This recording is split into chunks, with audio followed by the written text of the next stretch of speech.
sports editor Chris Korman here in the press box after the Northwestern game, after Indiana went from leading 28-3 to losing 29-8. Joined. They didn't have negative. Yes. Wow. They might have. Maybe they should have discovered ways to not win this game. He's Dustin Dopirak, our beat writer for the Herald-Times.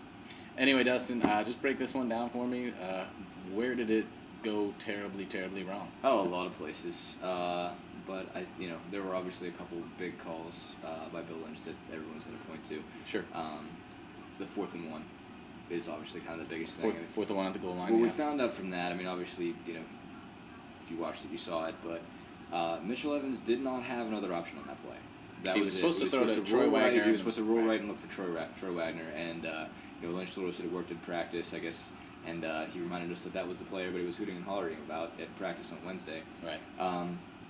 But I guess it wasn't open today, and then after that, Mitchell just kind of had to run for his life and figure something else out to do. And he ran left, and he actually tripped on Will Maddie, trying to go around the left end and score. And that ended up being a gigantic play. Right. Not only because it's not even just that they didn't score it, but if they would have kicked the field goal, right.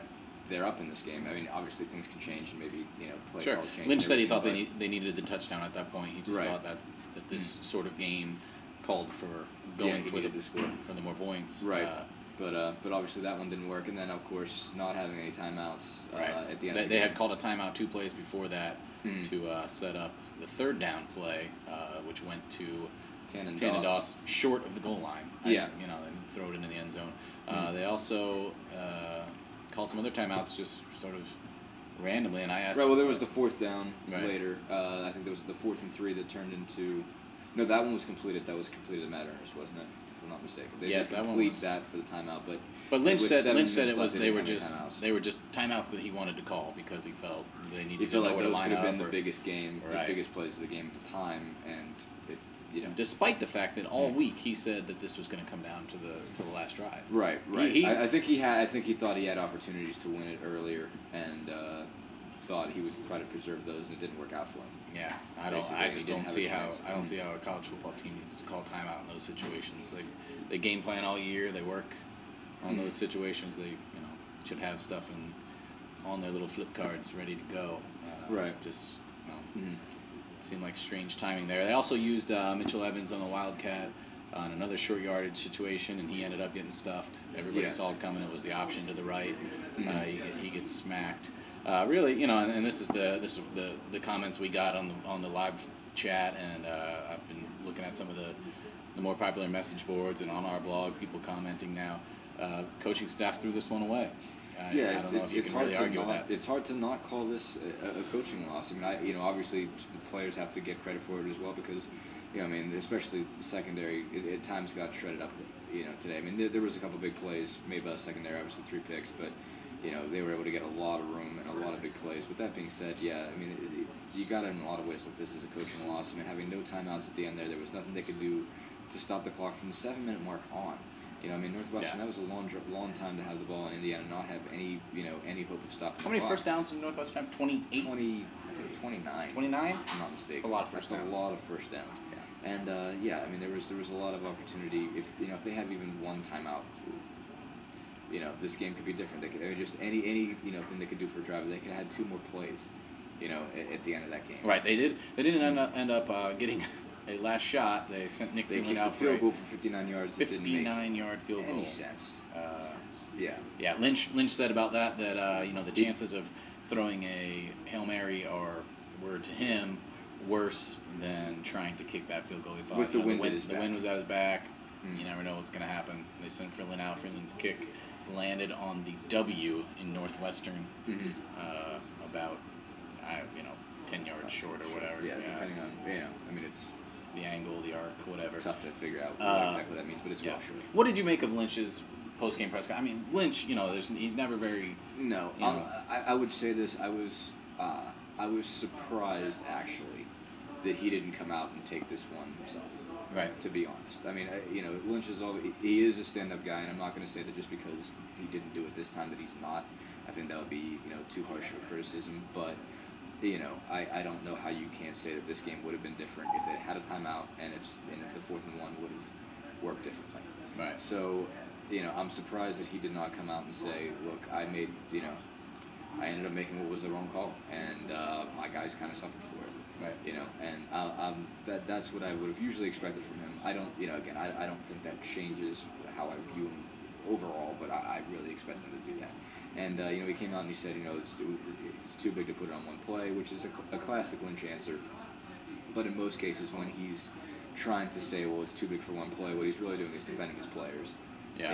And he's usually saying, well, just because he wasn't missed the one guy coverage or it wasn't one guy or whatever. And sure. I was kind of surprised. I would have thought that he would have come out and took the blame on this one. I was kind of surprised at that. And, The players came out. I thought it was really interesting, and most of them were at a loss. Ben Chappell said, well, I don't really know. I have to watch film. Didn't really want to say anything about it.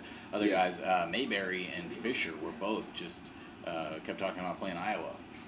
We got a great chance to play Iowa next week, and it was sort of like, I get it. You can't dwell on a loss, and what are you going to say about it? It's a devastating loss. It's just Northwestern just came out and really ran over Indiana from actually the second quarter on. Yeah, Indiana's first quarter was great. From there, there, 28-3, and then from there they just didn't do much. I mean, they couldn't get anything really going offensively.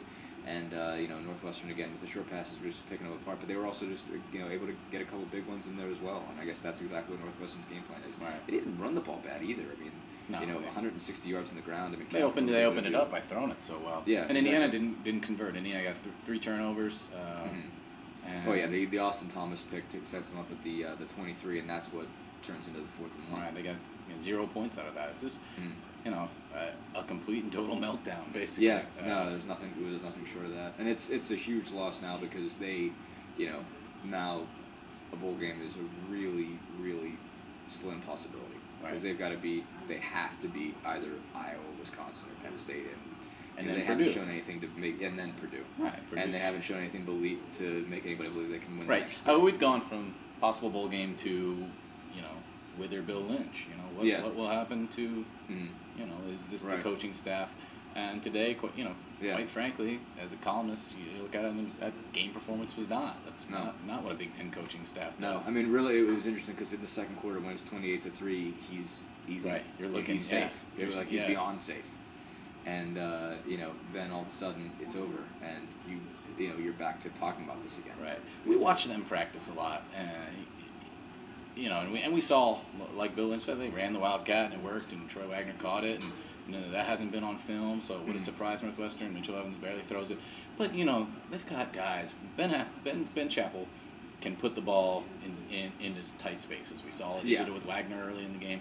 And they got guys. They got big physical wide receivers who can run a slant and cut a corner off and just catch the ball. Forget even that. Why not just go at it? Yeah, or you're right. They have a running game. They have Willis. Yeah. I mean, and I guess that's the one thing we've talked so much about red zone this year. I mean, like, if you really look back, I mean, how many red zone carries has Darius Willis had? I mean, and he showed today. I mean, he had a big one today, a 3-yard score. I mean, like, he can get those yards. But it's been so rare that he's even been in the game for those. I mean, there's been so many options where they go to Evans and whatnot. And I guess the thing is, you say, well, there's 2 running options in the backfield. Well, wouldn't it be better to have a running or a passing option? Line up and play football. I'm just really surprised. I mean, they've just relied on it too much when it comes down to the goal line. Right. I mean, it's obviously been a valuable gimmick for them for the year, but you not have to get 1 yard, and Yeah. That shouldn't be the direction you're heading all the time. Right. All right. Well, we'll have more coverage of this game. Obviously, we'll go write our stories now. I'm sure there's plenty of discussion on the Hoosier Scoop as we speak. You can join in there, and then we'll have our typical coverage all week. Lynch radio show Monday should be interesting. Press conference, and we'll just see where this whole thing goes. It's and we got Big Ten basketball season. this week. Big Ten basketball too. Yep. Big Ten basketball media day here Thursday.